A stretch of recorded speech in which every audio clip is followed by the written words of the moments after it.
Get ready for a quick quest guide for the Zoga Flesh Eaters quest, in which the main rewards for completing are 2000 ranged, fletching, and herblore experience, as well as the ability to make and equip Comp Ogre bows, plus the ability to make brutal arrows and Relisim's balm. Additionally, you'll also be able to wear inoculation bracelets, and you'll also gain 1 quest point. In terms of quest requirements, you'll just need to have completed both the big chompy bird hunting and the jungle potion quests. Then in terms of skill requirements, you'll need level 30 ranged, level 8 herblore, and level 4 smithing. This being said, many other skills can be quite helpful. Having 30 fletching to create a Comp Ogre bow is incredibly handy, though keep in mind that you can also buy this on the Grand Exchange. Also handy but not essential is having level 39 magic for access to Crumble Undead, and ideally you'll want access to either this bow with brutal arrows or alternatively the Crumble Undead spell for the final boss fight against a level 111 Zoga called Slash Bash. Against Slash Bash, the Comp Ogre bow with brutal arrows will deal 100% damage, Crumble Undead 50% damage, and all other weapons just 25% of their usual damage. Also for this boss fight, having 40 prayer for access to ranged protection prayers is really helpful, as is having at least 20 or so strength, which will really help when opening a stubborn coffin. In terms of items, you'll absolutely need a method of taking down Slash Bash, this being either a pre-bought Comp Ogre bow from the Grand Exchange, or alternatively some wolf bones that you'll use to make it with 30 fletching. Additionally, you'll want 100 or so brutal arrows to use with your Comp Ogre bow. I do suggest to buy these from the Grand Exchange, but if you'll be making them, then bring along a hammer, about 100 feathers, and additionally around 100 nails that correlate to the type of brutal arrow that you'll be making. For example, steel nails for brutal steel arrows. Note that you'll need level 7, level 18, and level 33 fletching to make bronze, iron, and steel brutal arrows respectively. Alternatively, you can bring chaos, earth, and air runes, or the appropriate staff to count as runes for casting Crumble Undead. I would also suggest bringing along 2000 coins, which honestly you may or may not use, and then either a Relisim's balm, which can be bought on the Grand Exchange, or alternatively the ingredients to create a Relisim's balm, which is a vial of water, a snake's weed, and a rogue's purse. Side note, this potion is not for drinking, but rather to be used to unlock a store that we'll talk about later. While this is the essentials, I would very highly recommend bringing much more. Firstly, having 1 Sandfuse Serum potion will make this quest so much smoother, and in my opinion it's absolutely worth the pricey cost. Then if you have a low strength level, a dose or 2 of a super strength potion for opening the coffin is very handy. Additionally, 1 stamina potion will be helpful for all of the running around involved in this quest. And then I'd also bring along a Ring of Dueling with multiple charges for easy access to Castle Wars, possibly the Ferox Enclave, and for a teleport once the quest ends. Additionally, you'll want 1 teleport to Yanil. The Watchtower teleport is an option if you've completed the Watchtower quest. Alternatively, with 50 construction you can use a Yanil tablet made by using a scroll of redirection on a house tablet. Another option that I'll be making use of is a Nightmare Zone minigame teleport, and finally you could also just run east from Castle Wars if needed too. Then you might want an additional weapon for defeating a level 39 zombie. While you can use your Crumble Undead runes for this, know that you won't have access to the Comp Ogre bow at this stage of the quest. Finally, for the boss fight, you are going to want a minimum of 2 prayer potions, as well as armor to complement your attack style and food. I'll just be bringing 3 pieces of food, but if you don't have access to ranged protection prayers, then I do suggest bringing much more. Finally, you will want at least 5 empty inventory spaces at the quest start, and know that having a few more than this is helpful. If you need more inventory spaces, then I'd bank your prayer potions, and if you're not a very low level, then some of your food as well, which you can retrieve later on in the quest. Now you can begin this quest just a little ways south of Castle Wars, to the west of Gutanoth. To start, talk to Grish, who's wearing a strange helmet, and after some chatter ask, "What do you mean, sickies?" Once he explains, then ask, "Can I help in any way?"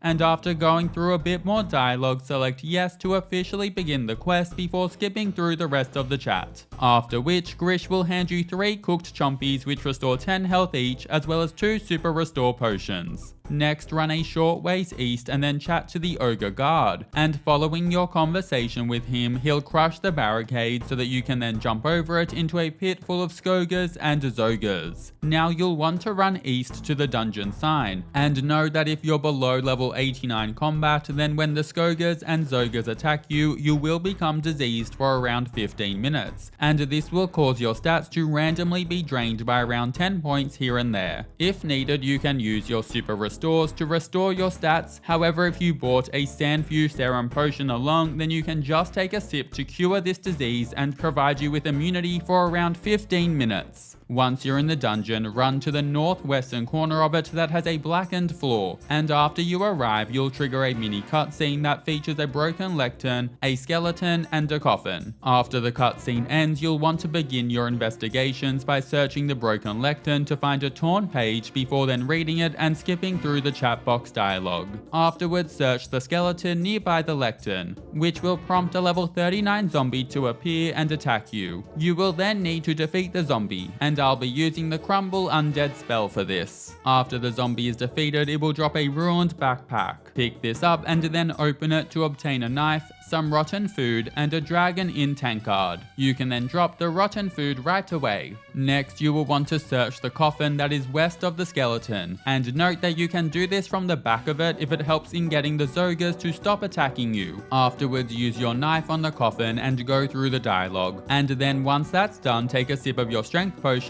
and then attempt to open the coffin until you've actually opened it. If you fail, then take another sip of your strength potion or your super restore and then try again. Once opened, search the coffin to obtain a black prism. Next, you'll want to use your teleport of choice to go to Yanille, and I'll be using the rather slow minigame teleport to the Nightmare Zone. Disease damage will interrupt the teleport, so if you're diseased, then start the teleport right after seeing a splash of disease damage and you should be able to pull it off. After arriving, head to the front of the Wizards Guild in the middle of Yanille and then ring the bell out the front to summon Zavistic Rav and go through all of the chat with him. Once this is done, go into the house to your north that has a piano inside and then climb up the ladder. Afterwards, run into the southwestern room where a man named Sithik is lying in bed. Talk to him and after some dialogue ask, "Do you mind if I look around?" whereby he says no and you say that you're going to anyway. Now search the cupboard to find a book on necromancy, the drawers to find some charcoal, papyrus and a book on portraiture, and finally the wardrobe to find the book of HAM. And then use each of the 3 books on Sithik before going through the chats with him. After this is done, use your papyrus on Sithik to sketch a portrait of him. And once it has been drawn, examine the portrait and ensure that the examine text says, "A classic realist charcoal portrait of Sithik." If by chance you don't get this, then drop the portrait and search the drawers for more papyrus, before then using it on Sithik to sketch him again. Keep doing this until you have a portrait with the examine text speaking "A classic realist charcoal portrait of Sithik."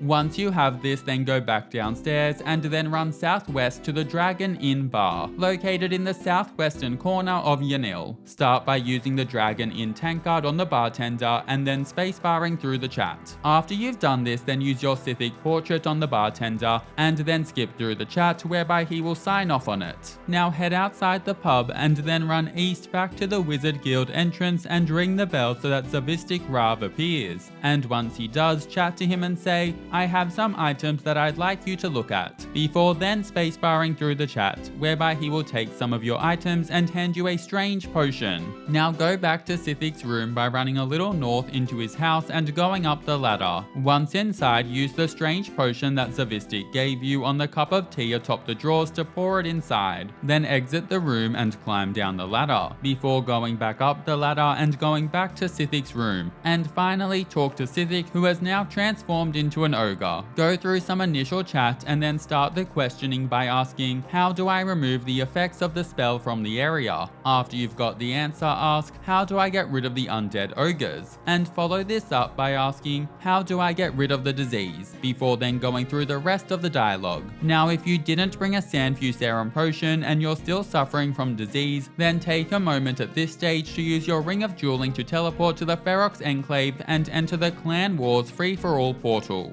as this will allow you to clear the disease. Next, use your Ring of Dueling to teleport to Castle Wars, and if you're making your Relisim Balm from scratch, then use your Snake Weed on your Vial of Water, and then use your Rogue's Purse on the now bright green vial to make a Relisim's Balm. Take a moment if needed to bank, and ensure you have prayer potions and some food for the boss. If you don't have a Sanfew Serum potion, then make sure that you have a Restore potion as well. And then run south back to Grish where you started the quest. Talk to Grish and say, I found who's responsible for the Zogas being here, and after skipping through some more chat, he will hand you an Ogre Gate key. Then talk to Grish once more and say, there must be an easier way to kill these Zogas, and then go through the chat in order to learn how to make and more importantly wield the Ogre Comp Bow. Next, use your Relisim's Balm on Uglug Nar nearby, and this will see him purchase it from you, while importantly unlocking the ability to access his store and buy more Relisim's Balm, as well as Achy Tree logs, bowstrings, and cooked chompies. If you don't have a Sanfew Serum, then take a moment to purchase a Relisim's Balm from the store now. And additionally, if you don't have a Sanfew Serum, then also ensure that you have a Super Restore potion for when we go to the boss soon. Then if you don't have an Ogre Comp Bow, then from Uglug Nar's shop purchase an Achy Tree log and a bowstring. Then use your knife on the Achy Tree log with the wolf bones in your inventory to create an unstrung Comp Ogre Bow, and afterwards use the bowstring with it to create a Comp Ogre Bow. Now we're going straight to the boss fight from here, but if you're fighting the boss with ranged and you're making brutal arrows from scratch and not buying them from the Grand Exchange like I did, then you will want to make them now. Simply purchase Achy Tree logs from Uglug Nar, then use your knife to turn them into Ogre Arrow shafts, then use your feathers on them to create flighted Ogre Arrows, and finally use your nails on them while having a hammer in your inventory to make brutal arrows. Repeat this until you have at least 50, but ideally 100 or so arrows depending on your ranging level, with lower levels needing more. Also for those with less than 40 prayer, I do suggest popping back to Castle Wars now and grabbing additional food if needed. Once you're ready for the boss, then if you have the Sanfew Serum, take a sip of it now, and then climb over the crushed barricade to your east and continue running east until you reach the dungeon sign and then go down into the dungeon. Afterwards run west until you're at a point where there are 2 Ogre Stone doors to your south. Choose to go through both of these 2 doors and then climb down the stairs. Afterwards run northeast whereby you'll come across a heap of skulls surrounding a stand. Searching the stand will prompt the boss fight to begin, and I suggest doing this while standing on the eastern side of the stand whereby you'll be safe from being attacked. After you search it, Slash Bash will appear and attack you, and you'll then want to stand directly south of the stand, from which point you'll be able to semi-safe spot Slash Bash provided that you have Protect from range active, as when he can't reach you he will only attack with ranged. While Slash Bash has low hit points, he does hit pretty hard, and he will constantly drain your prayer points, and if you're diseased then your stats could be drained too. Use prayer potions, restores, and food as needed to keep your stats in an okay state, and then defeat Slash Bash. Once he has been defeated, pick up the Ogre artifact that he drops, and ideally pick up the 3 Erg bones too, as together these are worth around 150k, which is a pretty nice payout. After the boss fight, clear your disease if needed, either by drinking a Sanfew Serum, drinking a few doses of your Relisim's Balm, or by going back to the Clan Wars free-for-all portal. And afterwards use your Ring of Dueling to teleport back to Castle Wars before running south back to Grish. Talk to Grish and say, yeah, I have them here, and then after a tad more chatter, bam, quest complete. You'll be awarded 2000 ranged, fletching, and herblore experience, as well as the ability to make Comp Ogre bows, brutal arrows, and Relisim's Balm. Additionally, you can now wear an inoculation bracelet which protects you from 275 disease damage before degrading, and you'll also gain 1 quest point. Finally, know that you can use the Black Prism on Yanni Salaka in Shiloh Village to have them purchase it off you for 5k coins. Thanks for watching, catch you in the next quest.